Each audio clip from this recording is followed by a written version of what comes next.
ദൈവതിരുനാമത്തിന് മഹത്വമുണ്ടാകട്ടെ. ഏവർക്കും ഹെർമിറ്റ്സ് ടോക്സിലേക്ക് സ്വാഗതം. ഇത് ഹെർമിറ്റ്സ് ടോക്സിന്റെ 898 ദിവസം. ഇന്നത്തെ പ്രഭാത ചിന്ത ശുദ്ധമുള്ള ലൂക്കോസ് 6-31 തിരുവചനമാണ്. മനുഷ്യർ നിങ്ങൾക്ക് ചെയ്യണമെന്ന് നിങ്ങൾ ഇച്ഛിക്കുന്നത് പോലെ അവർക്കും ചെയ്യുവിൻ. കവിയും സാഹിത്യ നിരൂപകനുമായിരുന്ന മാത്യു ആർണോൾഡിന്റെ അഭിപ്രായത്തിൽ 3 തരത്തിലുള്ള ആളുകളുണ്ട്. ഒന്ന്, പൊങ്ങുതടി പോലെയുള്ള ആളുകൾ. ഒഴുക്കനുസരിച്ച് അവർ നീങ്ങുകയാണ്. സ്വന്തമായ വീക്ഷണഗതികളോ അഭിപ്രായങ്ങളോ ലക്ഷ്യങ്ങളോ ഒന്നുമില്ലാത്ത ആളുകൾ. രണ്ടാമത്തെ കൂട്ടർ മീനിനെ പോലെ ഉള്ള ആളുകളാണ്. അവർക്ക് ലക്ഷ്യമുണ്ട്, പക്ഷേ അവരെങ്ങോട്ടെന്നില്ലാതെ ഇങ്ങനെ ഒഴുകിക്കൊണ്ടിരിക്കുകയാണ്, അല്ലെങ്കിൽ നീന്തിക്കൊണ്ടിരിക്കുകയാണ്. അവർ ചിലപ്പോഴൊക്കെ തങ്ങൾക്ക് വേണ്ടി തന്നെ ജീവിക്കുന്നു, ഒരുപക്ഷെ മക്കൾക്ക് വേണ്ടിയും കൂടെ.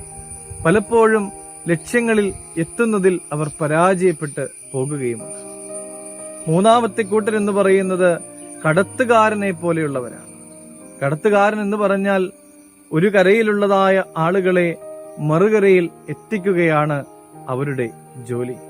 സ്വന്തമായി നേടുന്നതിനോടൊപ്പം മറ്റുള്ളവർക്കും അവരെ കൊണ്ട് പ്രയോജനം ലഭിക്കുന്നു എന്നുള്ളതാണ് ഇവരുടെ പ്രത്യേകത. പ്രിയമുള്ളവരെ, നമ്മുടെ കർത്താവ് യേശുതമ്പുരാനും ഒരു കടത്തുകാരനാണ്. തന്നെ വിശ്വസിച്ചവരെ എല്ലാവിധമായ ദുഃഖങ്ങളിൽ നിന്നും മോചിപ്പിച്ച് സന്തോഷകരമായ ഒരു അവസ്ഥയിലേക്ക്, സന്തോഷത്തിന്റെ ജീവിതത്തിലേക്ക് നയിച്ച ദൈവത്തിന്റെ പുത്രനായവൻ. പ്രിയമുള്ളവരെ, നമ്മളൊക്കെ ഈ ഭൂതലത്തിൽ ജീവിക്കുമ്പോൾ മറ്റുള്ളവരൊക്കെയും നമുക്ക് നന്മകൾ ചെയ്തു തരണമെന്ന് നമ്മൾ ആഗ്രഹിക്കുകയാണ്.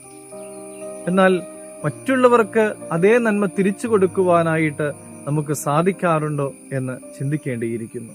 പ്രിയമുള്ളവരെ, നാമും നമ്മുടെ നാഥനെ പോലെ ഒരു കടത്തുകാരൻ ആകുവാനായിട്ട് പരിശ്രമിക്കണം.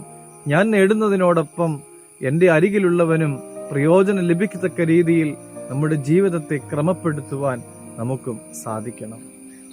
ദൈവം അനുഗ്രഹിക്കട്ടെ.